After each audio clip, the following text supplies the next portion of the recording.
In this section of the course, we'll be looking at the rise of a theory of natural selection. In other words, how the paradigm of evolutionism was established and the principal figures involved in them. There are going to be two, Charles Darwin and a figure by the name of Alfred Russel Wallace. And giving more importance to one or the other is really tough to do.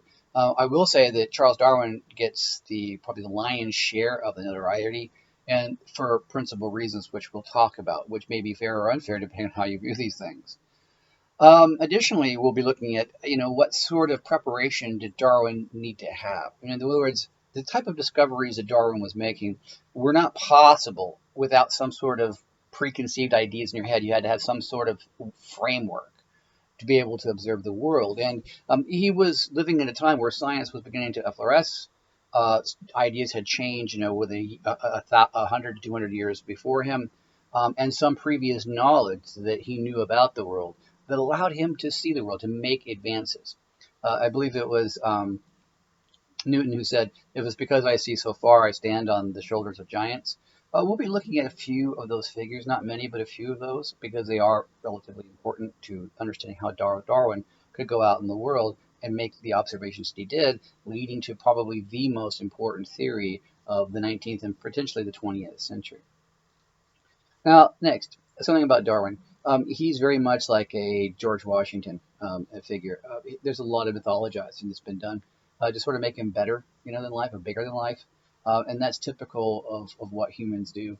Because he becomes a national hero, a national. I mean, he is big in Britain. We don't think about him in that terms here, but in Britain, that is a source of national pride. The same way that sort of George Washington sits in this country as a form of national pride. Well, it used to be. When I was a kid, everybody remember the old story of George Washington cutting down the cherry tree. And because he was so honest, he had to be forthright. He said, "I don't care what trouble I get in. I have to be honest. I cut down the cherry tree." Well, the source for that myth, I don't know where it came from. I don't think anyone does, but it's mythologized. And it's supposed to stand something for his character, right? Well, we'll talk about the realities of Charles Darwin, which I think are important. Because a lot of people think that to do big things in the world, you need to have some sort of special essence. Sometimes it's not that way at all. Sometimes it's part inspiration and a part of just being out of the box, just being at that right place at the right time. And that's part of what science is too. It's part about exploring. We don't learn anything by sitting at home in science. We have to be out in the world, looking for connections, right? Cause and effect relationships, looking for patterns before we can make hypotheses. So here's my introduction into Charles Darwin. Before I turn it over to David Attenborough. And this will be a film you're watching today by David Attenborough called Charles Darwin and the Tree of Life, where he's going to be taking a British perspective on Darwin, and it's a very good and accurate one. It's just he misses out on a few things I want you to know about, some preparatory things before you go into the viewing. So here we go.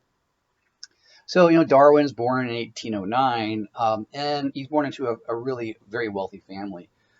His father is a physician, made a number of very wise investments, and they're aristocrats. He has 3 older sisters and a brother, Erasmus. And the thing is that his father really spent so much time at work and, within the society, he really didn't have a whole lot of time for his kids. But at the same time, he had high expectations for them. So he's a classic overbearing parent, right, who had this disconnect with their kids.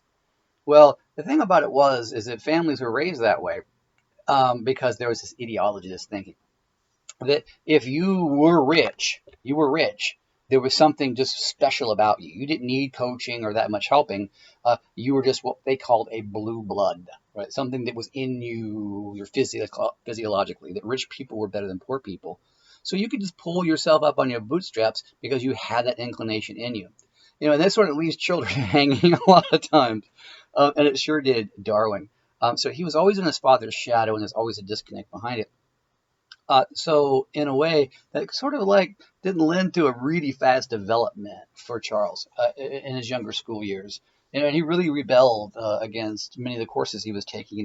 Back then he had to take things in classics and Greeks and literature, and he really hated that sort of stuff. He wanted to be off in the world on his own, away from school, away from the parents, just looking at stuff, looking at relationships in nature. He really was becoming a really pretty good naturalist, as a young boy. And he actually sort of excelled at that, to the point where the only thing that he would talk about in class, like in front of his schoolmasters and teachers, were science issues. And so science was sort of a new thing, and no one knew that much about it. So Charlie would go off in class about something, and they actually gave him a nickname. His headmaster called him Gas, because of the idea of gases and all this stuff. They just called him Gas because his head was always floating off in the clouds. Well, thing about it is that didn't lend to very good grades in the very end. So when Charlie sort of got out of school, at 15, 16, that's where you begin to progress out of school in that period. Charlie was looking for a career, and he had to have one, and he really didn't know what to do. And here's some of the reasons. And it wasn't just his need for science and disconnect from his father. The only really connection he had to life, grounding, was his mother, who died, while he was a boy. And that really led to the alienation. And at that point, he was sort of taken over by his older sisters. And I'll tell you, it didn't go very well. And here's the reason. That the sisters didn't understand how to have sort of a firm motherly hand. They were sort of in the shock of losing their mother. So they even coddled Charlie even further, from harm and like, don't worry, Charlie, the family's always here for you. You don't have to go anything. You don't really have to push forward to do anything. You don't have to be big. You don't have to make a career for yourself.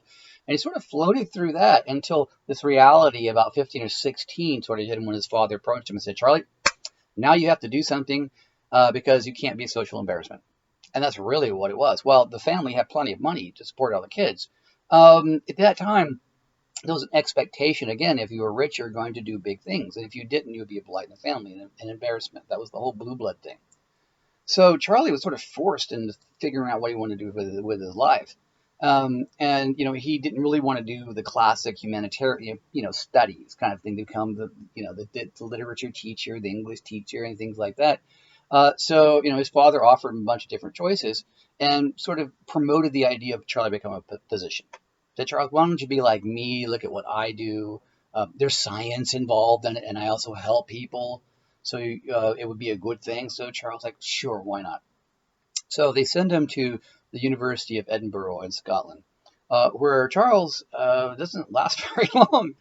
I think a term and a half. And what happens is Charlie gets back home, and the story is that Charlie tells his father that he couldn't stand the sight of the blood. He was too squeamish. And this is actually the myth that bleeds through. You'll see this in all the major sort of films that are made on Darwin and the biography. But the reality, from what I think, what the neighbors, that everybody knew, who he was, and he had friends that who he had talked to, and it sort of bled into their notes and memoirs they led life, is that Charlie just didn't have the aptitude to become a physician. There was a lot of the mechanics behind it, a lot of dealing with patients, and just a lot of dealing with people, which he didn't really want to do. That's not who Charlie really was. I mean, from the time he was a boy, he never really engaged in people, and he was sort of alienated from his own classmates. So he didn't find it very interesting. So he never engaged in it, and he just didn't excel. And he really didn't do very well, so he left on that basis. Well, when he gets back, the old man Darwin's not too happy with him. And Charlie is sort of left with another sort of ultimatum, like, what are you going to do with your life, young man? And Charlie was said, well, the things I love in life are nature, the mind of God, and God. I love God. So the old man says, well, that's a good thing to love.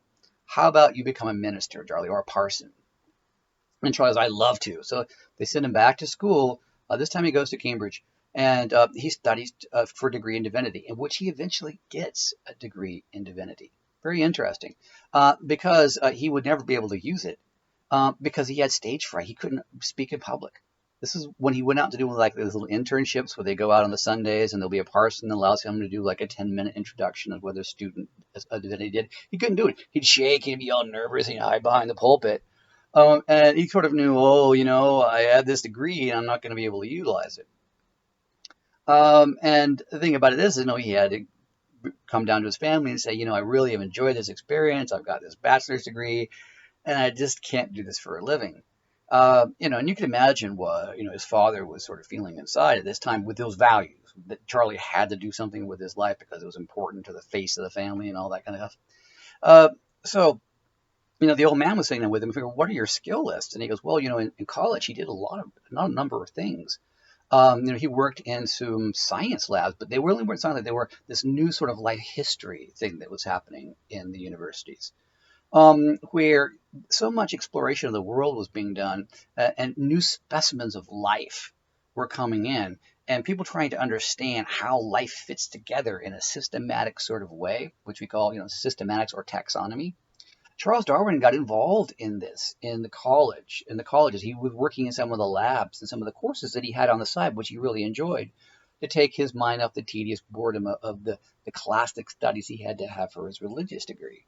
And he was given some significant skills when he approached that, cataloging and drawing and explaining things.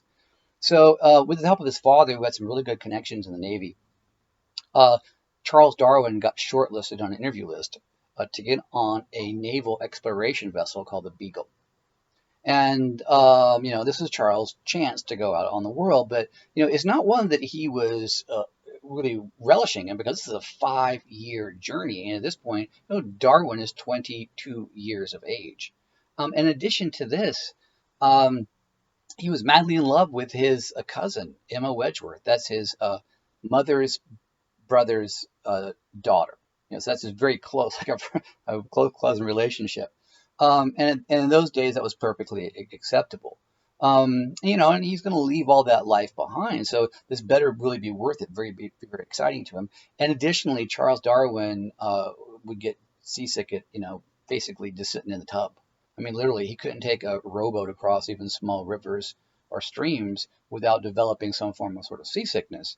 So you can imagine what he was thinking about in a 5-year voyage. But how it went was he interviews with the captain of the ship, which is Robert Fitzroy.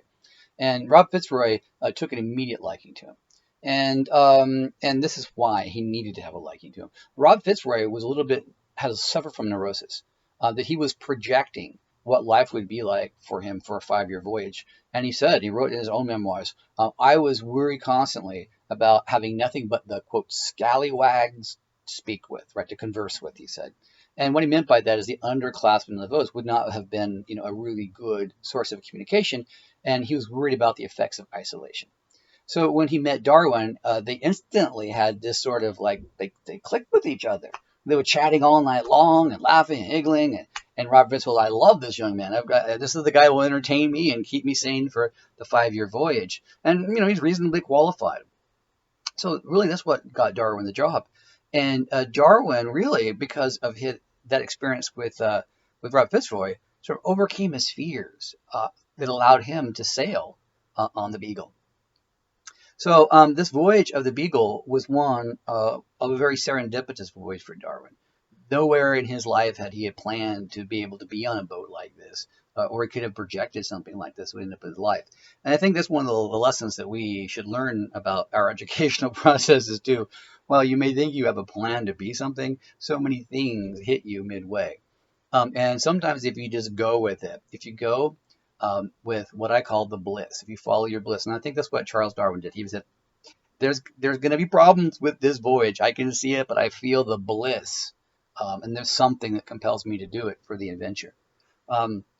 So we're going to see an average young person compelled by bliss and adventure and on a merry voyage to begin. And let's see where this thing goes. So I'm going to turn it over to David Attenborough and Charles Darwin and the Tree of Life in just a moment. Now, after you finish that film, I have 2 viewing assignments for you. The 2 PowerPoints are PowerPoint lectures like I've done before with PowerPoint with sound. On the first one is going to give you some background, some of the history that leading up to Darwin, some of the big thoughts and controversies that Darwin knew about, and sort of things that compelled him to want to do this voyage, and didn't rule out the idea of a change in species. This idea that his religious training would not preclude him from seeing in that direction. There were significant rewards if he would actually find the formula or the answer for it. And additionally, after I finish that background, there's one other short PowerPoint which really gets into the 5 tenets of natural selection. While David Attenborough is going to get to it in the film, I want to make sure that I condense it down into a very short 5 formula format for you, and you're worried for about exam purposes, right? But you can't just shut out the film and then go right to those 5 things, because there are aspects of the film in his life that I do want you to become familiar with. So in this one, I want you to examine Charles Darwin. What are the big movers? What are the big things that he saw that allowed him to formulate a theory of natural selection? And lastly, I mentioned earlier that Charles Darwin did not do this alone. There was some collaboration and some help. And that help came from a man by the name of Alfred Russel Wallace. I want you to pinpoint his input into this, how it was what sort of collaborative effort was made by this. And I want you to consider how much credit Alfred Russel Wallace should get. And we'll wrap this up in a summary of this at the end of this section.